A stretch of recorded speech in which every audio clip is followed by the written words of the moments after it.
You're listening to episode 10 of the Simply Sabbath podcast.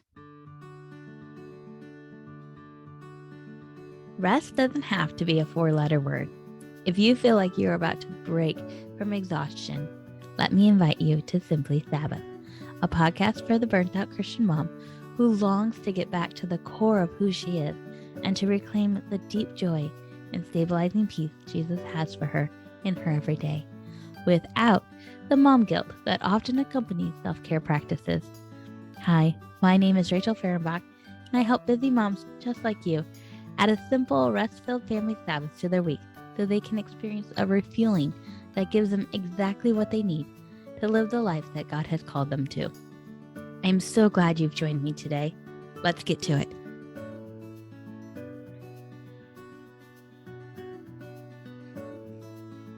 You want to know what work is. I totally get this because our culture and our world looks so vastly different than the Israelites did. When God gave the Israelites the command to observe the Sabbath, they weren't even in their own country.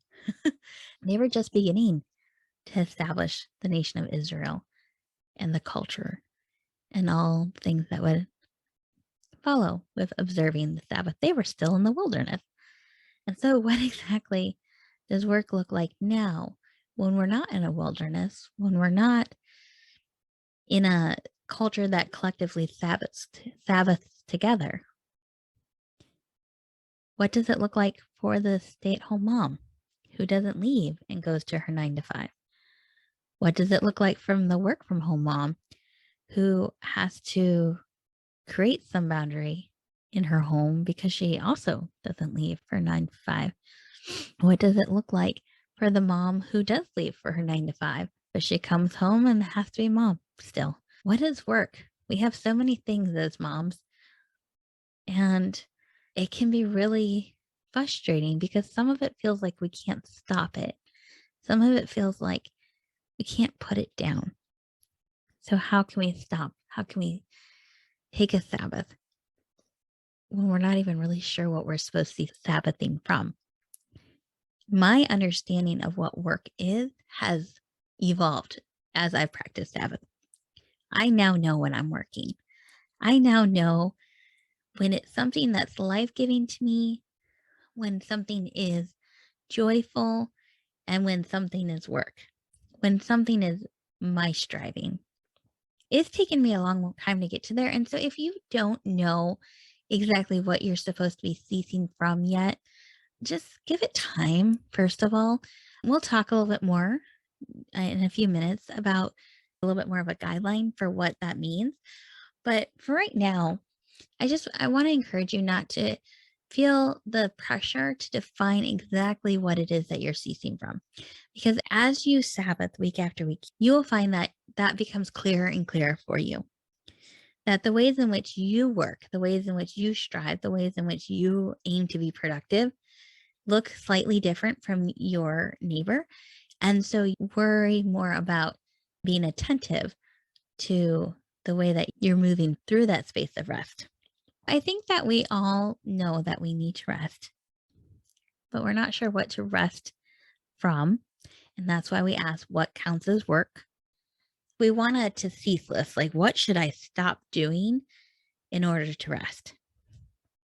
I think that in order to really answer that question, what do we cease from? What do we stop doing? What do we rest from? We have to first go back to the beginning.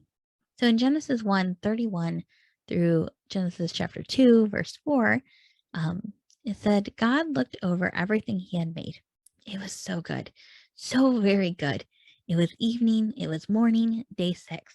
Heaven and earth were finished down to the last detail.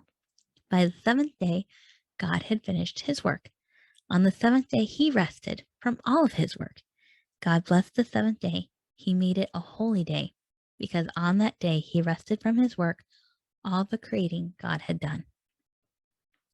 I think this is important to note because what you are about to do has less to do with creating a don't list and everything to do with a mindset shift that will be challenged week after week. To Sabbath is to stop working. To work is to make a Sabbath a necessary next step. The two go hand in hand. They coexist. So, in order to know what you're ceasing from on day 7, you need to know what you're creating days 1 through 6. A good exercise in figuring this out, of figuring out what exactly are you creating days 1 through 6, is to think about the different roles you carry. Think about what you're creating within those roles. So, if you're a stay at home mom, part of that role is being a home manager, right? What do you create within that role of home manager? You might create a budget. You might create a clean space to live. You might create a healthy meal plan. You have that role and you create those things within that role. A role you might carry as a homeschooling mom. You have to create lesson plans or create your environment as a place to learn. You also mainly create opportunity to learn by, working through a workbook with your kids or by doing a project with them, taking them on a field trip, whatever it may be. That takes time. It's what you're doing. That's what you create during that space. If you're a mompreneur and you have a business, you probably already know what you're creating. If that's the case, it's a little bit more easy to define what work is in that space, in that role. But you're creating a product or a service that your customer can use. Even our roles as mother and friend and wife, we are creating relationship within those roles. And there is a community aspect to Sabbath that I don't want you to just dismiss, but I also recognize that some relationships feel more like work than they do enjoyment. And so I just want to acknowledge that. I want to acknowledge that some relationships, they can be a little bit of work. That might be something you might have to cease from during the Sabbath, is trying to establish relationship during that time. I love the way Isaiah 58:13-14 puts it. If you watch your step on the Sabbath and don't use my holy day for personal advantage, if you treat the Sabbath as a day of joy, God's holy day of a celebration, if you honor it by refusing business as usual, making money, running here and there, then you'll be free to enjoy God. Oh, I'll make you ride high and soar above it all. I'll make you feast on the inheritance of your ancestor Jacob. Yes, God says so. Business as usual. I think that's the key here, honestly. For 6 days, we work in various ways, the roles that we were just talking about, doing the things we need to do. But on the 7th, we're to remember our original design to dwell with God and others in just pure enjoyment. So I'll give you some examples of the way that I know others within our culture are ceasing from their work. But ultimately, you need to decide what it is you have been given to cultivate in this very individualistic culture we live in. It is on you to decide what it means for you to cease working on day 7 so that you can dwell with God in all he has entrusted to your care and enjoy it. I think that's the key here, is that we work so we can enjoy the things that we've cultivated. And I think that's what we see in the garden. We see God creating and cultivating and bringing to life humans, animals, this habitat. And then he gets to enjoy his creation. He doesn't just move on to the next thing. He actually enjoys the thing that he has cultivated. He spends time with it. And I think that's such a beautiful picture. And I think we need to start embracing that for our own lives. God has given us things to cultivate. He's given roles and responsibilities to us. And he's saying, here, go work this field that I've given you to tend to, but don't miss out on enjoying the fruits of your labor. So, what are examples? Well, I know business owners who will not make any sales. We'll actually be talking to a business owner in a future episode where they actually even turn off their online sales. It's online, but they close it down. They don't take sales during their Sabbath time, which is really cool. We'll get to talk to her more. And then I have heard of women who don't do any housework because for the rest of the week, that's what they strive so much to do. That's what they're cultivating. They're cultivating a clean space. And on the Sabbath, they don't do that work. And I know some of you are like, but how do we keep a clean home? Let me remind you, it's just for one day. Just for one day. The house is not going to fall down if we don't vacuum for that 24 hours. The house is not going to fall apart if we don't dust it, if we don't wash the dishes. But here, let me get really practical with you, because I know this is a big hang up for a lot of us. This is a really great opportunity to help your children to prepare for Sabbath. Have them go vacuum their rooms and sweep the floors before you guys begin your Sabbath time. If you're like me, who really hates the sink full of dishes, use paper plates. Throw them away afterwards. Unload your dishwasher before your Sabbath begins. And then when you get done, just stick them in the dishwasher. Instead of placing them in the sink, place them in the dishwasher. And even if you want to hit start, like, it's not the end of the world if you hit start. But if that really work, you're not working, the dishwasher is. How nuanced do you really want to get with it? Are you just getting caught up in the legalities of it, and are you missing the heart of it? Man was not meant to serve the Sabbath. Sabbath was meant to serve man. Do you really think that God, when he established the Sabbath and he was walking with Adam and Eve in the garden, that he was thinking, okay, I want you to avoid hitting the start button on the dishwasher?